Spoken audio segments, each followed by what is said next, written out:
Cleopatra by Jacob Abbott. Chapter 2. The Ptolemies.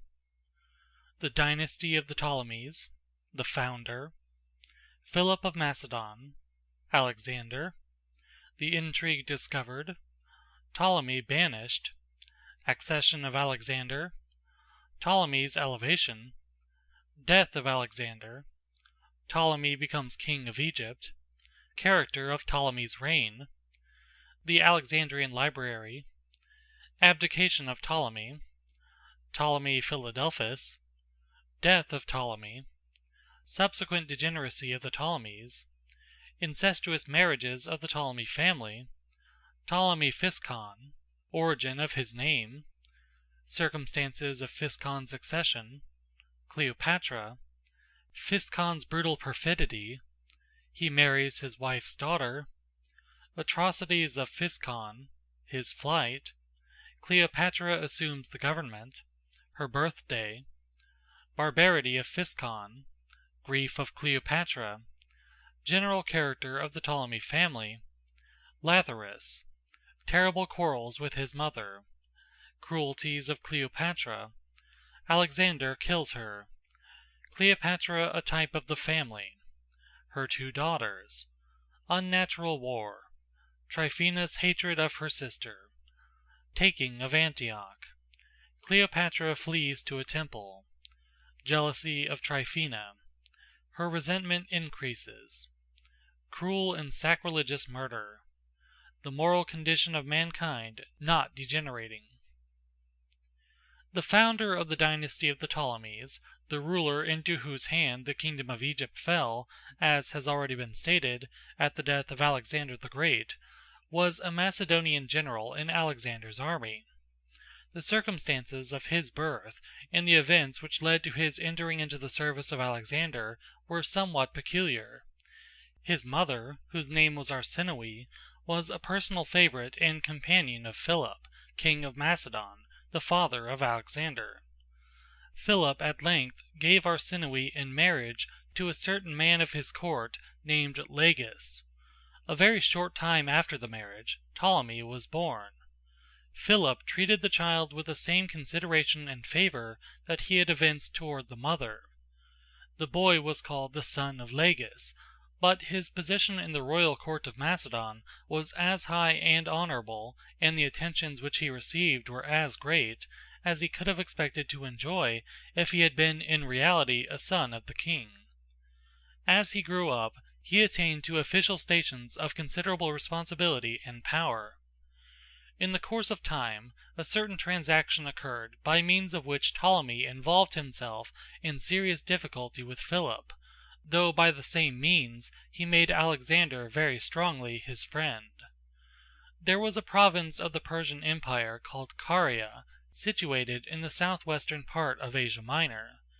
The governor of this province had offered his daughter to Philip as the wife of one of his sons, named Aridaeus, the half-brother of Alexander. Alexander's mother, who was not the mother of Aridaeus, was jealous of this proposed marriage. She thought that it was part of a scheme for bringing Aridaeus forward into public notice, and finally making him the heir to Philip's throne, whereas she was very earnest that this splendid inheritance should be reserved for her own son. Accordingly, she proposed to Alexander that they should send a secret embassage to the Persian governor, and represent to him that it would be much better, both for him and for his daughter, that she should have Alexander instead of Aridaeus for a husband, and induce him, if possible, to demand of Philip that he should make the change. Alexander entered readily into this scheme, and various courtiers, Ptolemy among the rest, undertook to aid him in the accomplishment of it. The embassy was sent. The governor of Caria was very much pleased with the change which they proposed to him. In fact, the whole plan seemed to be going on very successfully toward its accomplishment, when, by some means or other, Philip discovered the intrigue. He went immediately into Alexander's apartment, highly excited with resentment and anger. He had never intended to make Aridaeus, whose birth on the mother's side was obscure and ignoble, the heir to his throne, and he reproached Alexander in the bitterest terms for being of so debased and degenerate a spirit as to desire to marry the daughter of a Persian governor, a man who was, in fact, the mere slave, as he said, of a barbarian king. Alexander's scheme was thus totally defeated, and so displeased was his father with the officers who had undertaken to aid him in the execution of it, that he banished them all from the kingdom. Ptolemy, in consequence of this decree, wandered about in exile from his country for some years, until at length the death of Philip enabled Alexander to recall him. Alexander succeeded his father as king of Macedon, and immediately made Ptolemy one of his principal generals. Ptolemy rose, in fact, to a very high command in the Macedonian army, and distinguished himself very greatly in all the celebrated conqueror's subsequent campaigns. In the Persian invasion, Ptolemy commanded one of the 3 grand divisions of the army, and he rendered repeatedly the most signal services to the cause of his master. He was employed on the most distant and dangerous enterprises, and was often entrusted with the management of affairs of the utmost importance. He was very successful in all his undertakings. He conquered armies, reduced fortresses, negotiated treaties, and evinced, in a word, the highest degree of military energy and skill. He once saved Alexander's life by discovering and revealing a dangerous conspiracy which had been formed against the king. Alexander had the opportunity to requite this favor through a divine interposition vouchsafed to him, it was said, for the express purpose of enabling him to evince his gratitude. Ptolemy had been wounded by a poisoned arrow, and when all the remedies and antidotes of the physicians had failed, and the patient was apparently about to die, an effectual means of cure was revealed to Alexander in a dream, and Ptolemy, in his turn, was saved. At the great rejoicings at Susa, when Alexander's conquests were completed, Ptolemy was honored with a golden crown, and he was married, with great pomp and ceremony, to Artachema, the daughter of one of the most distinguished Persian generals. At length Alexander died suddenly, after a night of drinking and carousal at Babylon. He had no son old enough to succeed him, and his immense empire was divided among his generals. Ptolemy obtained Egypt for his share. He repaired immediately to Alexandria with a great army, and a great number of Greek attendants and followers, and there commenced a reign which continued, in great prosperity and splendor, for 40 years. The native Egyptians were reduced, of course, to subjection and bondage. All the offices in the army, and all stations of trust and responsibility in civil life, were filled by Greeks. Alexandria was a Greek city, and it became at once one of the most important commercial centers in all those seas. Greek and Roman travelers found now a language spoken in Egypt which they could understand, and philosophers and scholars could gratify the curiosity which they had so long felt in respect to the institutions and monuments and wonderful physical characteristics of the country with safety and pleasure. In a word, the organization of a Greek government over the ancient kingdom, and the establishment of the great commercial relations of the city of Alexandria, conspired to bring Egypt out from its concealment and seclusion, and to open it, in some measure, to the intercourse, as well as to bring it more fully under the observation of the rest of mankind. Ptolemy, in fact, made it a special object of his policy to accomplish these ends. He invited Greek scholars, philosophers, poets, and artists, in great numbers, to come to Alexandria, and to make his capital their abode. He collected an immense library, which subsequently, under the name of the Alexandrian Library, became one of the most celebrated collections of books and manuscripts that was ever made. We shall have occasion to refer more particularly to this library in the next chapter. Besides prosecuting these splendid schemes for the aggrandizement of Egypt, King Ptolemy was engaged, during almost the whole period of his reign, in waging incessant wars with the surrounding nations. He engaged in these wars, in part, for the purpose of extending the boundaries of his empire, and in part for self-defense against the aggressions and encroachments of other powers. he finally succeeded in establishing his kingdom on the most stable and permanent basis, and then, when he was drawing toward the close of his life, being in fact over 80 years of age, he abdicated his throne in favor of his youngest son, whose name was also Ptolemy.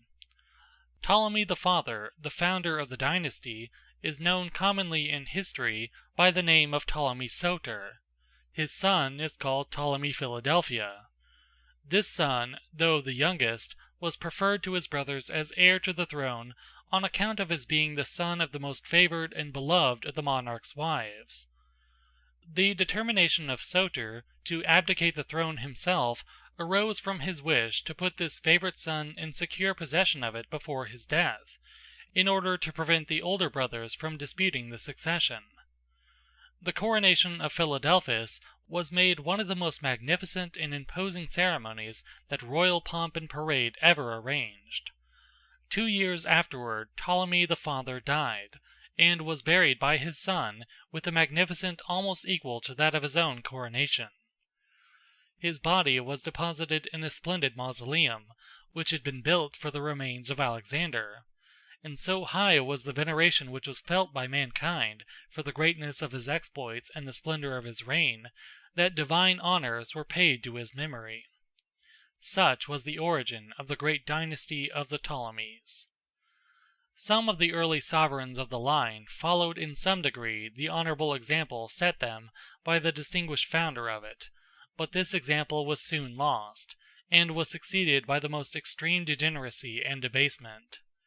The successive sovereigns began soon to live and to reign solely for the gratification of their own sensual propensities and passions. Sensuality begins sometimes with kindness, but it ends always in the most reckless and intolerable cruelty. The Ptolemies became, in the end, the most abominable and terrible tyrants that the principle of absolute and irresponsible power ever produced. There was one vice in particular, a vice which they seem to have adopted from the Asiatic nations of the Persian Empire, that resulted in the most awful consequences. This vice was incest. The law of God, proclaimed not only in the Scriptures, but in the native instincts of the human soul, forbids intermarriages among those connected by close ties of consanguinity. The necessity for such a law rests on considerations which cannot here be fully explained. They are considerations, however, which arise from causes inherent in the very nature of man as a social being, and which are of universal, perpetual, and insurmountable force. To guard his creatures against the deplorable consequences, both physical and moral, which result from the practice of such marriages, the great Author of nature has implanted in every mind an instinctive sense of their criminality, powerful enough to give effectual warning of the danger, and so universal as to cause a distinct condemnation of them to be recorded in almost every code of written law that has ever been promulgated among mankind. The Persian sovereigns were, however, above all law, and every species of incestuous marriage was practiced by them without shame. The Ptolemies followed their example. One of the most striking exhibitions of the nature of incestuous domestic life, which is afforded by the whole dismal panorama of pagan vice and crime, is presented in the history of the great-grandfather of the Cleopatra who is the principal subject of this narrative.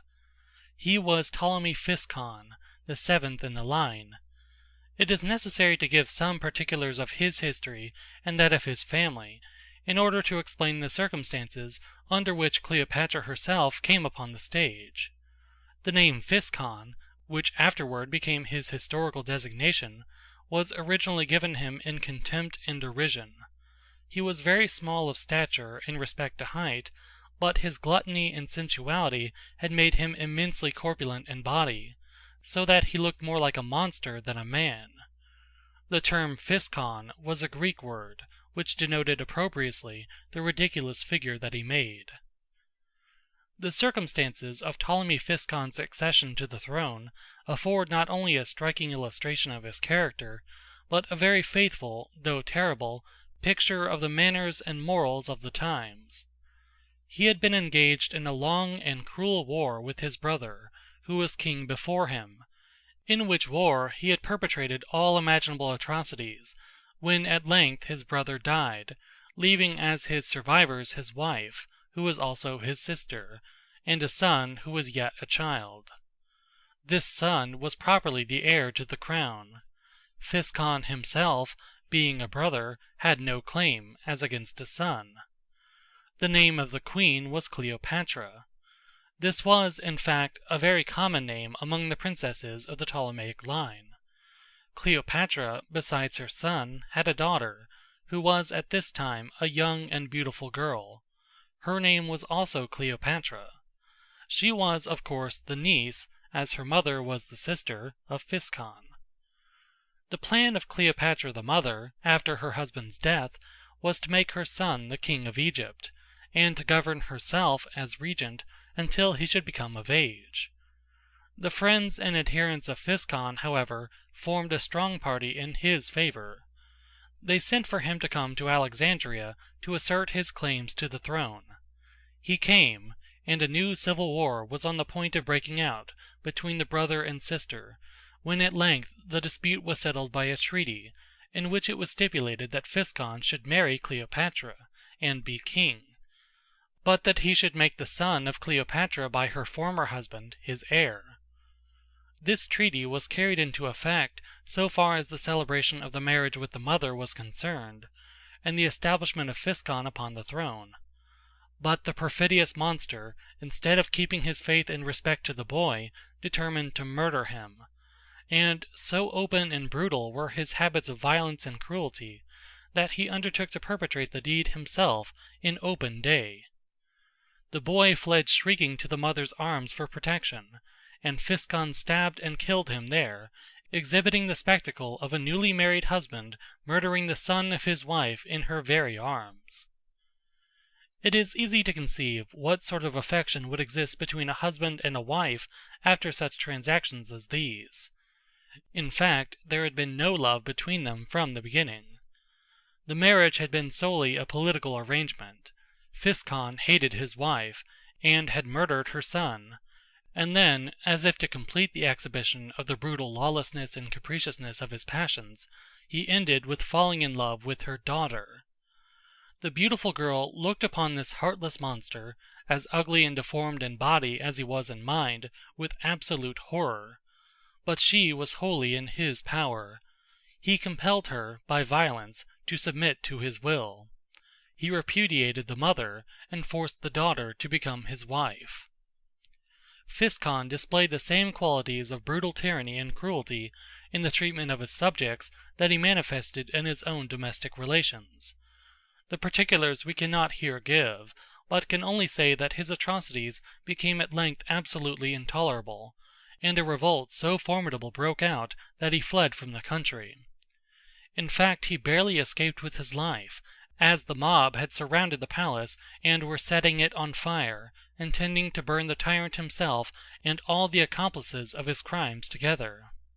Physcon, however, contrived to make his escape.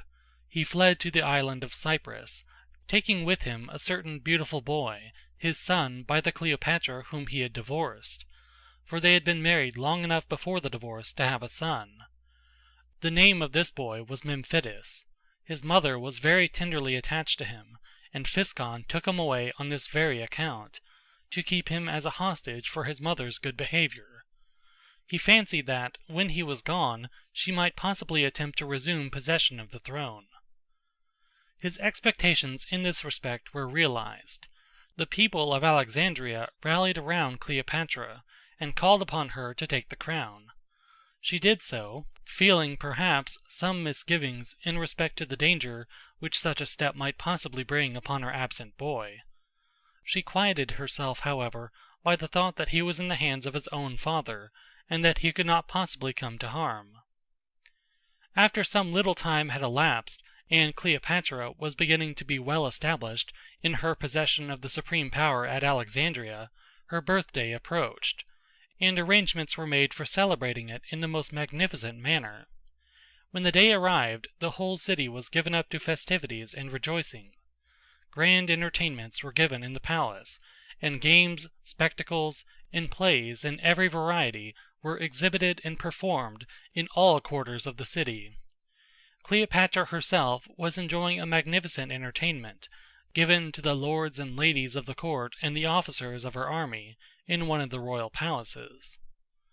In the midst of this scene of festivity and pleasure, it was announced to the Queen that a large box had arrived for her. The box was brought into the apartment. It had the appearance of containing some magnificent present, sent in at that time by some friend in honor of the occasion. The curiosity of the Queen was excited to know what the mysterious coffer might contain. She ordered it to be opened, and the guests gathered around, each eager to obtain the first glimpse of the contents. The lid was removed, and a cloth beneath it was raised, when, to the unutterable horror of all who witnessed the spectacle, there was seen the head and hands of Cleopatra's beautiful boy, lying among masses of human flesh, which consisted of the rest of his body cut into pieces. The head had been left entire, that the wretched mother might recognize in the pale and lifeless features the countenance of her son. Physcon had sent the box to Alexandria, with orders that it should be retained until the evening of the birthday, and then presented publicly to Cleopatra in the midst of the festivities of the scene. The shrieks and cries with which she filled the apartments of the palace at the first sight of the dreadful spectacle, and the agony of long-continued and inconsolable grief which followed, showed how well the cruel contrivance of the tyrant was fitted to accomplish its end. It gives us no pleasure to write, and we are sure it can give our readers no pleasure to peruse, such shocking stories of bloody cruelty as these. It is necessary, however, to a just appreciation of the character of the great subject of this history, that we should understand the nature of the domestic influences that reigned in the family from which she sprung. In fact, it is due, as a matter of simple justice to her, that we should know what these influences were, and what were the examples set before her in her early life, since the privileges and advantages which the young enjoy in their early years, and, on the other hand, the evil influences under which they suffer, are to be taken very seriously into the account when we are passing judgment upon the follies and sins into which they subsequently fall. The monster Physcon lived, it is true, 2 or 3 generations before the great Cleopatra, but the character of the intermediate generations, until the time of her birth, continued much the same. In fact, the cruelty, corruption, and vice which reigned in every branch of the royal family increased rather than diminished. The beautiful niece of Physcon, who, at the time of her compulsory marriage with him, evinced such an aversion to the monster, had become, at the period of her husband's death, as great a monster of ambition, selfishness, and cruelty as he. She had 2 sons, Lathyrus and Alexander. Physcon, when he died, left the kingdom of Egypt to her by will, authorizing her to associate with her in the government whichever of these 2 sons she might choose. The oldest was best entitled to this privilege, by his priority of birth, but she preferred the youngest, as she thought that her own power would be more absolute in reigning in conjunction with him, since he would be more completely under her control. The leading powers, however, in Alexandria, resisted this plan, and insisted on Cleopatra's associating her oldest son, Lathyrus, with her in the government of the realm. They compelled her to recall Lathyrus from the banishment into which she had sent him, and to put him nominally upon the throne. Cleopatra yielded to this necessity, but she forced her son to repudiate his wife, and to take instead another woman, whom she fancied she could make more subservient to her will. The mother and the son went on together for a time, Lathyrus being nominally king, though her determination that she would rule, and his struggles to resist her intolerable tyranny, made their wretched household the scene of terrible and perpetual quarrels. At last Cleopatra seized a number of Lathyrus's servants, the eunuchs, who were employed in various offices about the palace, and, after wounding and mutilating them in a horrible manner, she exhibited them to the populace, saying that it was Lathyrus that had inflicted the cruel injuries upon the sufferers, and calling upon them to arise and punish him for his crimes. In this and in other similar ways she awakened among the people of the court and of the city such an animosity against Lathyrus that they expelled him from the country. There followed a long series of cruel and bloody wars between the mother and the son, in the course of which each party perpetrated against the other almost every imaginable deed of atrocity and crime. Alexander, the youngest son, was so afraid of his terrible mother that he did not dare to remain in Alexandria with her, but went into a sort of banishment of his own accord. He, however, finally returned to Egypt. His mother immediately supposed that he was intending to disturb her possession of power, and resolved to destroy him. He became acquainted with her designs, and, grown desperate by the long-continued pressure of her intolerable tyranny, he resolved to bring the anxiety and terror in which he lived to an end by killing her. This he did, and then fled the country. Lathyrus, his brother, then returned, and reigned for the rest of his days in a tolerable degree of quietness and peace. At length Lathyrus died, and left the kingdom to his son, Ptolemy Auletes, who was the great Cleopatra's father. We cannot soften the picture which is exhibited to our view in the history of this celebrated family, by regarding the mother of Auletes, in the masculine and merciless trails and principles which she displayed so energetically throughout her terrible career, as an exception to the general character of the princesses who appeared from time to time in the line. In ambition, selfishness, unnatural and reckless cruelty, and utter disregard of every virtuous principle and of every domestic tie, she was but the type and representative of all the rest. She had 2 daughters, for example, who were the consistent and worthy followers of such a mother. A passage in the lives of these sisters illustrates very forcibly the kind of sisterly affection which prevailed in the family of the Ptolemies. The case was this.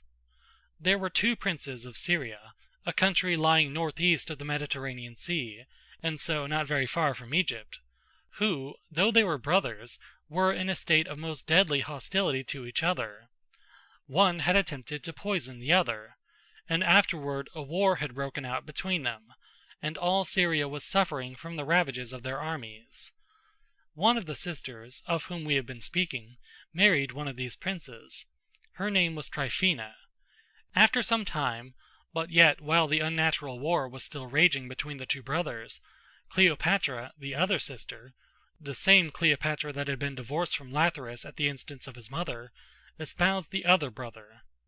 Tryphena was exceedingly incensed against Cleopatra for marrying her husband's mortal foe, and the implacable hostility and hate of the sisters was thenceforth added to that which the brothers had before exhibited, to complete the display of unnatural and parricidal passion which this shameful contest presented to the world. In fact, Tryphena from this time seemed to feel a new and highly excited interest in the contest, from her eager desire to revenge herself on her sister. She watched the progress of it, and took an active part in pressing forward the active prosecution of the war. The party of her husband, either from this or some other causes, seemed to be gaining the day. The husband of Cleopatra was driven from one part of the country to another, and at length, in order to provide for the security of his wife, he left her in Antioch, a large and strongly fortified city, where he supposed that she would be safe, while he himself was engaged in prosecuting the war in other quarters where his presence seemed to be required. On learning that her sister was at Antioch, Tryphena urged her husband to attack the place. He accordingly advanced with a strong detachment of the army, and besieged and took the city. Cleopatra would, of course, have fallen into his hands as a captive, but to escape this fate she fled to a temple for refuge. A temple was considered, in those days, an inviolable sanctuary. The soldiers accordingly left her there. Tryphena, however, made a request that her husband would deliver the unhappy fugitive into her hands. She was determined, she said, to kill her. Her husband remonstrated with her against this atrocious proposal. It would be a wholly useless act of cruelty, said he, to destroy her life. she can do us no possible harm in the future progress of the war, while to murder her under these circumstances will only exasperate her husband and her friends, and nerve them with new strength for the remainder of the contest. And then, besides, she has taken refuge in a temple, and if we violate that sanctuary, we shall incur, by such an act of sacrilege, the implacable displeasure of heaven. Consider, too, that she is your sister, and for you to kill her would be to commit an unnatural and wholly inexcusable crime." So saying, he commanded Tryphena to say no more upon the subject, for he would on no account consent that Cleopatra should suffer any injury whatsoever.